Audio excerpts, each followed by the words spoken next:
Welcome to Michael Park's F1, everything Formula One, but from a photographer's point of view.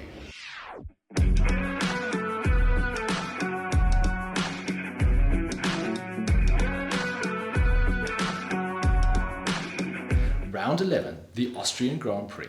This race was all about that clash. The moment that somebody has been able to take the fight to Max Verstappen on track for the race win.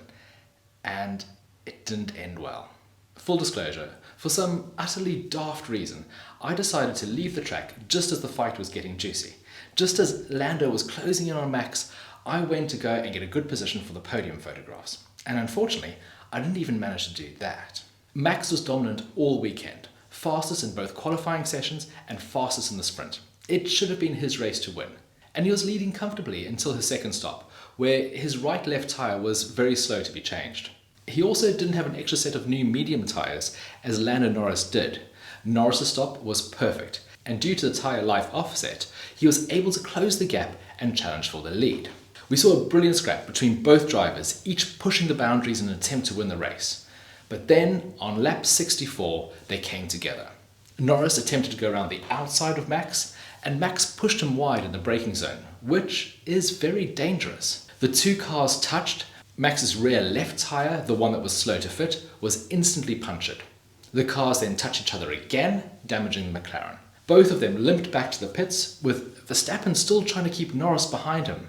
Max was able to return to the race, and he finished a credible 5th place. Lando's right rear tyre was completely destroyed, and the shredded tyre ripped massive holes in the McLaren, making it impossible to rejoin the race. As all of this was happening, I was standing outside the McLaren hospitality tent, kicking myself for not being on track.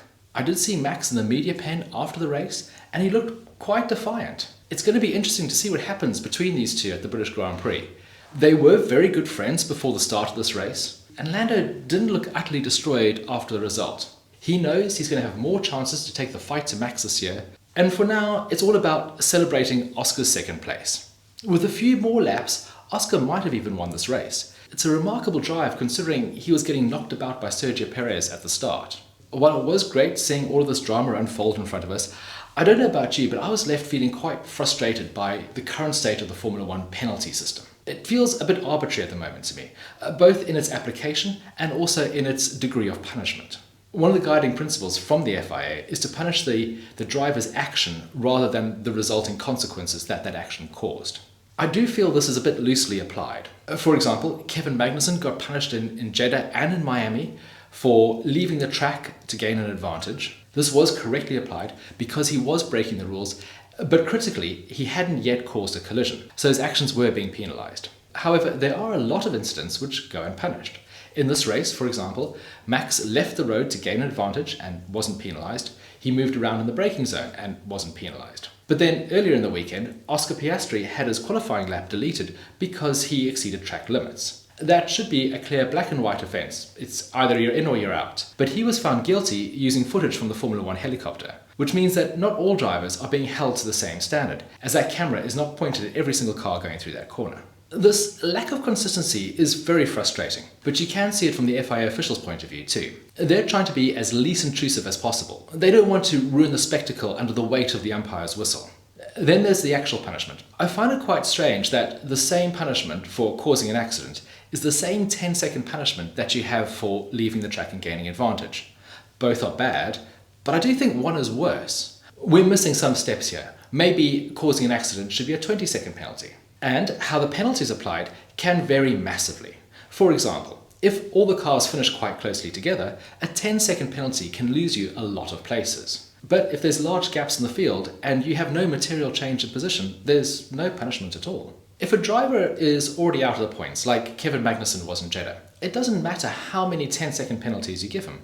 It's not going to make a difference. If a driver fails to finish the race, those 10-second penalties get converted into grid place drops. Now that does provide a real deterrent. In this race, Lando Norris received a 5-second penalty for exceeding track limits. He also retired, which means that he would have received a grid place penalty. However, in this case, he had completed a significant number of laps. So those 5 seconds were added onto his time even though he had retired. So again, he received no real punishment for causing that offence. It also matters when the penalty's been applied. Had Norris received that 5-second penalty during the race, Max might have let him pass, knowing that he could still win the race by finishing a close second. It changes the calculation of everyone around that driver. Other sports have improved their officiating recently. In football, there's now a video-assisted referee, and in cricket, there's the DRS, not to reduce drag, but it's a decision review system. Both of these sports officiating has generally improved, and it's kind of what we need in Formula One.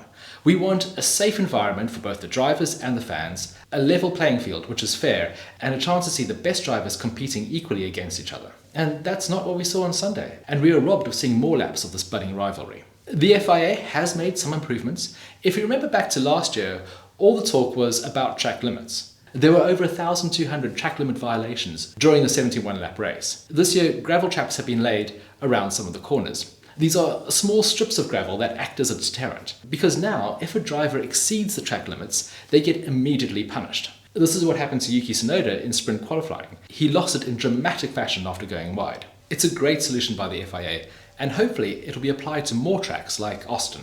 Not only is it good for the sport, but it's great photographically, as you can get some epic shots of cars shooting gravel into the air. Yuki's teammate, Daniel Ricciardo, came into this weekend with a lot of pressure.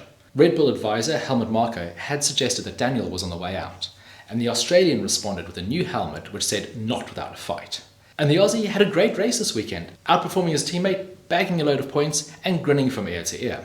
It's now a straight fight between him and Liam Lawson for that seat, and there could be a change made as early as this year if results don't go Daniel's way. In other driver news, Pierre Gasly has signed an extension at Alpine, and he celebrated this by winning a ding-dong battle with his teammate Esteban Ocon. Lance Stroll has signed a multi-year deal with Aston Martin, keeping both him and Fernando Alonso there for a few more years. This signing blocks any potential Honda hookup with Yuki Tsunoda in the near future. And Nico Hülkenberg produced an epic drive to secure 6th place for Haas. It was a double points finish for the team, with Kevin Magnussen getting 8th place. This venue works perfectly for sprint races, having action on each day for this mega crowd who've travelled, seemingly, from all 12 provinces of the Netherlands. It is remarkable support for the local team and the Dutch driver. The parties and the vast number of campsites go on all night. It's like Glastonbury for motorsport. There were some celebrities on the grid. I captured this lovely moment where Hans Zimmer, the composer of countless incredible movie scores, was chatting with George Lucas. This track does always throw up some interesting results. Here we had 3 different teams on the podium, and surprisingly, no Red Bull driver.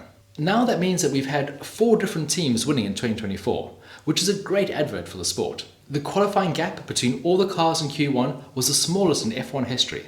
Yes, it is a short track, but still, it's very exciting. It's almost as exciting as George Russell winning his 2nd Grand Prix. And it's the first Mercedes win since Brazil 2022. It's a huge result for Mercedes, and it's a welcome dollop of good luck going into the Silverstone weekend. A 3rd place would have been a great result. 1st is almost unbelievable. It does sort of balance out the result in Canada, which George feels he lost the win because he made a couple of mistakes. It was wonderful watching him celebrate with his team. Ted Kravitz, the TV presenter, got doused in champagne, and George actually offered him the use of his shower. Always a gentleman. We now go to Silverstone for the 3rd part of this triple header, and the tensions between Max and Lando will be at fever pitch in front of this massively partisan crowd. But Mercedes are in the mix too, with George having led laps in each of the past 3 races. It's going to be game on for the British Grand Prix.